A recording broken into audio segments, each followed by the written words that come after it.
guys, welcome back to Embers and Ash. My name's Ashley, if you didn't know, and it's been a while since, at least I feel like it's been a while, since I've just done a sit-down chat with you video. So that's what I'm doing today, sharing my wisdom and knowledge from all of my years. More realistically, from all the books and podcasts I listen to, but fall is really starting to settle in now, which is so beautiful and so cozy. And I don't know where I was going with that, but let's get to the content. So today I wanted to talk to you guys about how to maintain a minimalist home. And this is a big topic for me especially because I definitely fall into the category where I love decluttering. I love throwing things away or donating, but I also love buying new things, often from the thrift store, so it's not so bad, but still, like, I am definitely guilty of re-cluttering my home. So I need some rules and guidelines to follow so that I don't do that. And I thought I'd share them with you. There's definitely some floaties in my coffee and I'm just going to ignore them. So I have 5 little tips or rules or guidelines or whatever you want to call them of ways to maintain a minimalist home. So tip number 1 is to try and make every room look like it's missing something. So this is very subjective, is that the right word? Subjective to each person. Does that make sense? Did I say that the way I wanted it to?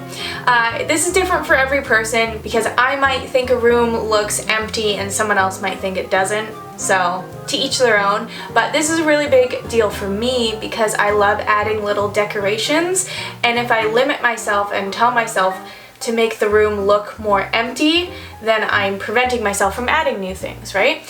And the more I get in that mindset, the more I think things look cluttered and the more I will draw back from decorations. So tip number 2 is that every decor item has a purpose. This one's a really big deal as well because I don't want to be filling my home with just inanimate objects. I guess it is full with inanimate objects. I'm really bad at words today. I don't want to fill my home with items that aren't useful because then they just sit there. And sure, they look pretty, but you can find things that look pretty but are also useful. So like plants, very beautiful and useful because they clean the dirty air in my house. Clocks, very useful and decoration. This thing is useless, so that goes against what I'm saying, but that doesn't mean the tip isn't valid. Same thing goes for like candles, vases where you like hold spare change. I do make an exception for this rule for sentimental items, which I know like you're not supposed to keep sentimental items as a minimalist, but there's some things that I do keep because I don't want to get rid of everything. So like I have a rose that I keep in a little jar that's from my husband and I's first Valentine's Day. So cute. So yeah, I keep little things like that. Tip number 3 is to not to keep any duplicates, or at least unnecessary duplicates. So like my husband and I have a towel each for the shower and that's it. So he gets very annoyed when I use his towel. And you know, like, we just wash them regularly and we're fine just having 2 towels. That's all you need, right? Tip number 4 is to buy furniture items that fit your space. Overcrowding a space with furniture is a big no-no, in my books at least. I mean, if you already own furniture and you can't afford new ones, obviously that's fine. But if you're buying new furniture and you have a smaller space, I found it's really helpful to try and get like low back couches so it doesn't like visually take up a lot of room in the space. Instead of having extra like armchairs around, you can have some poofs or like stools that people can sit on, just things like that where they're still functional but they're not taking up your whole room. And then the last tip, tip number 5, is to try and live without a staple item before you buy it.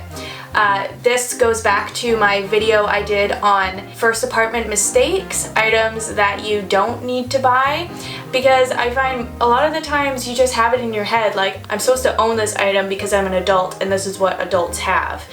Try living without it for a bit and see if you actually need it or not. One of the biggest examples for me is a drying rack for your sink. I just really don't like them. They take up so much space and they always just end up full. Like they're never emptied until you need the dish again. So I just didn't buy one and I just dry my dishes and put them away.